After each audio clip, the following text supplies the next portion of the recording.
Welcome back to Turn This Way with me, Jennifer Radkey, your mindset coach. I'd like to begin today's episode with a question that might feel a little uncomfortable, but I know if you are looking for real growth, then you are open to the uncomfortable questions. Here we go. What if the greatest risk to your hospitality business isn't your concept, your location, your financing, or even the competition? What if it's the things about yourself that you don't yet see? What if it's you? Today we're talking about self-awareness. I know the term self-awareness is thrown around a lot, but today we aren't looking at it as a buzzword or as a personality exercise, but as one of the most overlooked predictors of success in hospitality ownership. If you're thinking about opening your first hospitality business, or you're preparing to expand, I'm glad you're here because this episode is for you. After many conversations with business owners, here's something I've observed over and over again. A business doesn't magically change who you are. It amplifies who you already are. It magnifies your strengths and it exposes your blind spots. The better you know yourself before you open the doors, the better equipped you'll be to lead once they're open. So, what exactly is self-awareness? When people hear self-awareness, they often think it means understanding their personality. That's true, but it's only part of it. Understanding your personality is a good start. I'm sure many of you have taken quizzes to determine whether you're an introvert or extrovert, or what your top 5 personality traits are. I know I've taken my fair share, but self-awareness digs deeper. Self-awareness is your ability to honestly recognize things like how you respond under pressure, what motivates you, what drains you, how you communicate, how you make decisions, how your emotions influence your behavior, where your strengths lie, and perhaps most importantly, where they don't. Self-awareness isn't about judging yourself, and I know for many of us, especially those who tend to lean towards perfectionism, it can feel like that. It's actually about understanding yourself well enough to lead intentionally instead of automatically. Knowledge is power, and that especially includes knowledge about yourself. Here's the thing. Hospitality will expose everything. It asks you to make decisions quickly. It demands that you lead people, handle conflict, and manage uncertainty. It requires you to adapt constantly and serve others while carrying enormous responsibility behind the scenes. Maybe you think you've got it all handled. When life is calm, many of us can appear confident and composed. But pressure has a remarkable way of revealing our default patterns. Many of us believe that stress creates those patterns, but I'm here to tell you that it reveals them. If you naturally avoid difficult conversations, hospitality will expose that. If you struggle with boundaries, hospitality will test them every day. If you need constant approval, guest reviews and online feedback can become emotionally overwhelming. If you have difficulty trusting others, delegation becomes nearly impossible. The business isn't causing these challenges, it's just shining a light on them. I'd like you to reflect on this question.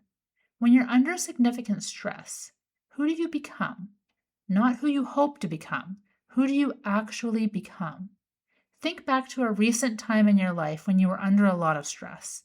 It could be in your professional or personal life. Did you withdraw? Become controlling? Rush decisions? Avoid conflict? Become impatient? There isn't a right or wrong answer here. We're just creating self-awareness. Possessing low self-awareness comes with hidden costs. When we lack self-understanding, something interesting happens.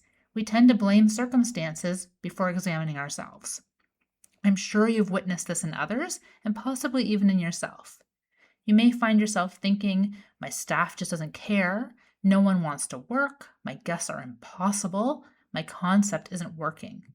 Sometimes those things are true, but sometimes our own habits are quietly contributing to the very problems we're trying to solve. When we immediately look to blame external sources, we could become blind to potential internal causes. Without self-awareness, we repeat patterns instead of changing them. It's like pulling at a loose thread on a blanket. Every time you repeat the pattern, it pulls on that thread a little more until the whole blanket starts to unravel. I worked with a client. We'll go ahead and call her T. T was looking at starting up a very fresh, tech-forward entertainment venue, and even though she had received positive feedback and had an extensive team working on the concept with her, she always felt defeated. This is one of the reasons that she started coaching sessions with me. We started examining patterns in her thoughts. At what points and under which circumstances was she feeling not good enough or that the project wouldn't succeed? What she uncovered through our time together is that she had a long-standing thought pattern of imposter syndrome. The results?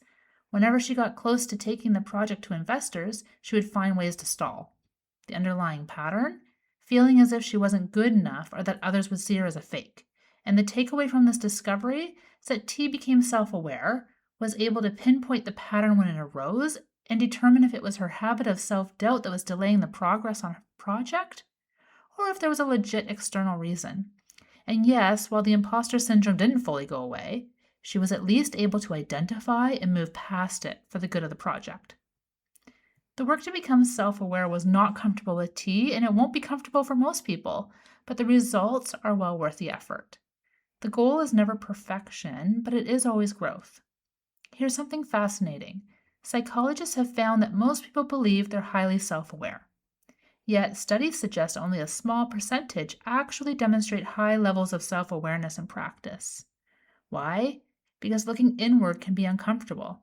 It can bring up unpleasant emotions like guilt, shame, or anger. It's easier to fix a spreadsheet than our habits. It's easier to redesign a menu than examine our communication style. It's easier to blame circumstances than ask difficult questions. But growth almost always begins where comfort ends. Here are a few questions to get you started on your journey towards self-awareness before opening or expanding a hospitality business. Take a minute to write these down and come back to them when you can honestly respond. Ask yourself, how do I respond to criticism? How do I handle uncertainty?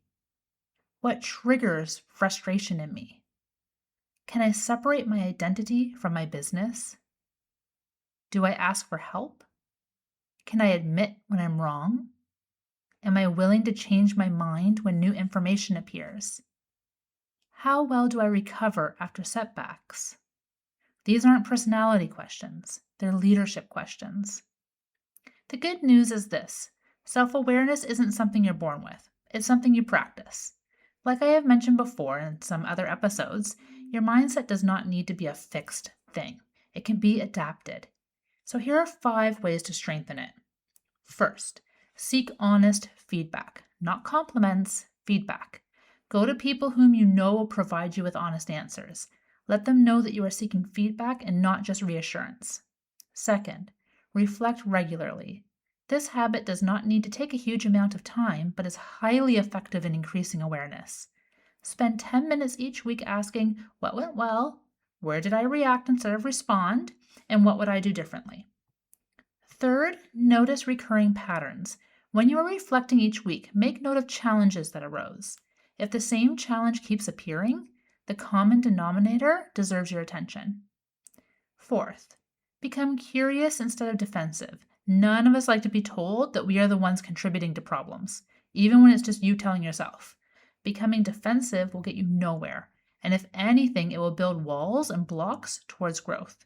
Curiosity is the place you need to come from. And finally, work with people who challenge your thinking.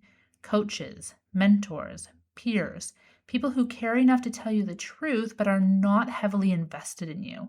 Sometimes an outside person with no bias will create the best environment for you to truly see yourself. I know you have a lot on your plate when you're opening a business, and you may think that you just don't have time for any of this. But if you improve your self-awareness before opening, you'll likely make better decisions, build healthier relationships, lead stronger teams, recover faster from setbacks, adapt more effectively, and perhaps most importantly, you'll spend less time fighting yourself while trying to build your business. Every entrepreneur eventually discovers this truth. The biggest business you'll ever manage is yourself. I'd like to leave you with one final thought. Before you ask, is this business ready for me? Consider asking, am I ready for this business? Not because you need to be perfect, none of us are, but because awareness creates choice, and choice creates better leadership. Hospitality doesn't ask us to become someone different. It asks us to become more intentional versions of who we already are. Your concept can evolve, your systems can improve, but the leader at the center of it all, that's where every business begins. Thank you so much for joining me today. Until next time, keep learning, keep growing, and as always, keep turning this way. If you are wondering if you are built for hospitality before heavily investing finances, time, and resources into opening a restaurant, bar, or hotel, reach out to me to find out about the readiness interview. I think I may have what you need. Feel free to reach out via Instagram, LinkedIn, or visit our website at KRG Hospitality.